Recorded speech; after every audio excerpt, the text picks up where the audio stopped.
और आइंस्टाइन उसके घर विजिट करता है। जैसे ही थियो अपने घर में नीचे आ रहा होता है तो क्या सुनता है कि कोई वायलिन बजा रहा है, और जो लिविंग रूम है वो थोड़ा सा खुला हुआ है और उसके मम्मा पापा उसका वेट कर रहे हैं। तो उसके पापा उसको बोलते हैं, क्या तुम्हें याद है, डू यू रिमेम्बर थियो, अबाउट 5 years ago, लगभग 5 साल पहले, when you were 7 years old, जब तुम 7 साल के थे, you met our dear friend her professor Einstein, तो तुम हमारे बहुत अच्छे फ्रेंड हर प्रोफेसर आइंस्टाइन से मिले थे, और मैंने तुम्हें बताया था, I told you then that he was the most famous man alive, कि वो सबसे ज्यादा फेमस मैन है।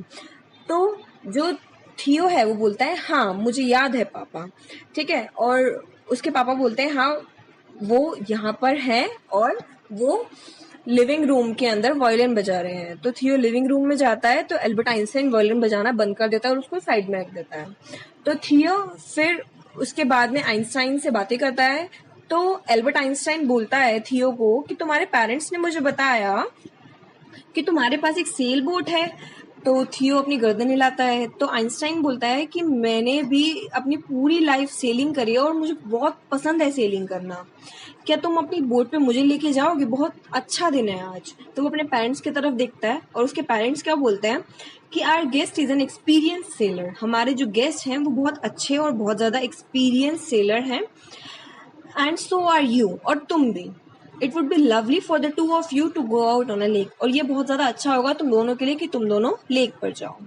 It will be something you will always remember, और ये ऐसी चीज होगी जो कि तुम हमेशा याद रखोगे। फिर उसके बाद में जो एल्बर्ट आइंस्टाइन है वो थियो के कंधे पे हाथ रखता है और दोनों के दोनों चले जाते हैं पहाड़ी से नीचे।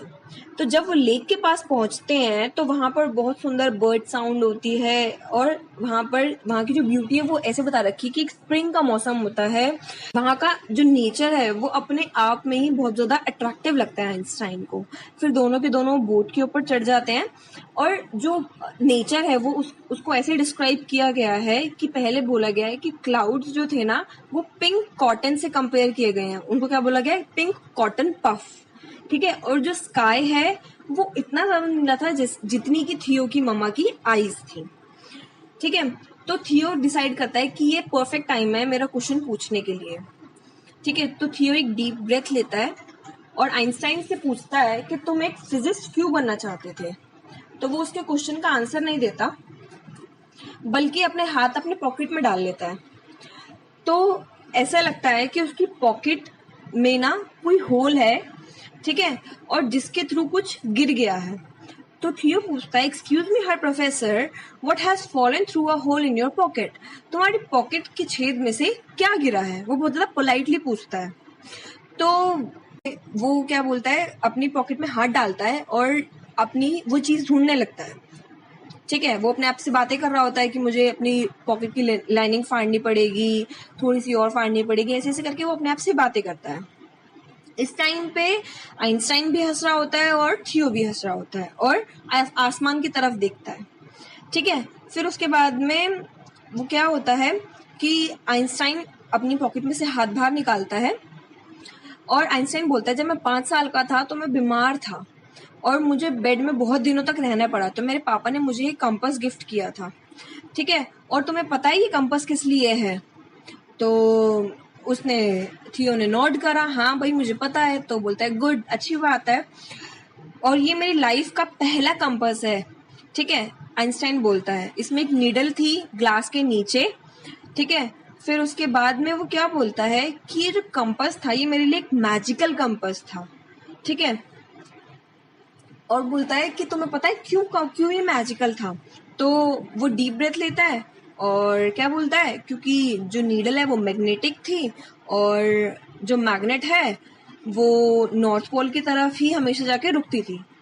क्योंकि क्या होता था, जो नॉर्थ पोल होता है उसके अंदर भी एक मैग्नेट होती है जिसकी वजह से नीडल उसकी तरफ अट्रैक्ट होती थी, ठीक है। फिर उसके बाद में वो क्या बोलता है कि ये जो कंपास है यही एक ऐसी चीज है जिसने मेरी क्यूरियोसिटी को जगाया, जिसने मेरे अंदर एक क्यूरियोसिटी लाई कि भाई मैं ये जानूं कि भाई नेचर के अंदर कितनी फोर्सेस हैं, क्या है नेचर के अंदर फोर्सेस होती क्या है, ये सब कुछ मैंने पढ़ने का सोचा।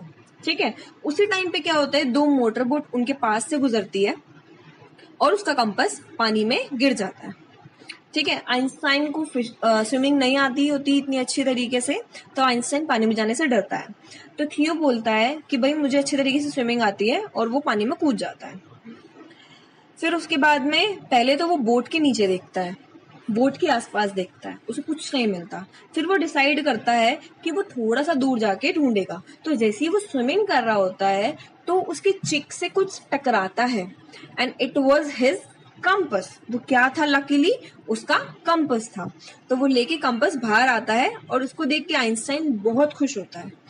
और आइंस्टाइन क्या बोलता है कि भाई तुम जो हो ना, तुम मेरे लिए मोस्ट फेमस मैन हो, जो कि बहुत ज्यादा करेजियस है। करेजियस का मतलब क्या होता है, हिम्मत वाला। इस तरीके से जो थियो है वो बहुत ज्यादा खुश होता है कि भाई आइंस्टाइन ने मेरी तारीफ करी। और जो आइंस्टाइन है वो इसलिए खुश होता है कि भाई मेरा बचपन का कंपास मुझे वापस मिल गया। और इस तरीके से थियो जो है वो रेस्क्यू करता है एल्बर्ट आइंस्टाइन के कंपास को। फिर दोनों के दोनों गीले होके घर जाते हैं और उसके पेरेंट्स पूछते हैं कि क्या हुआ था, तो दोनों कुछ नहीं बोलते, ऐसे हंस के चले जाते हैं। और उस टाइम पे रात को थियो सोच रहा होता है कि क्या आइंस्टाइन की पॉकेट में होल है, उसके मम्मी पापा को पता होगा या कभी वो सोच सकते हैं। फिर वो बोलता है, अपने आप ही सोचता है नहीं, और ये सब चीजें ना बताने का वो डिसीजन लेता है और रात को सो जाता है। So the story ends here. Thank you so much.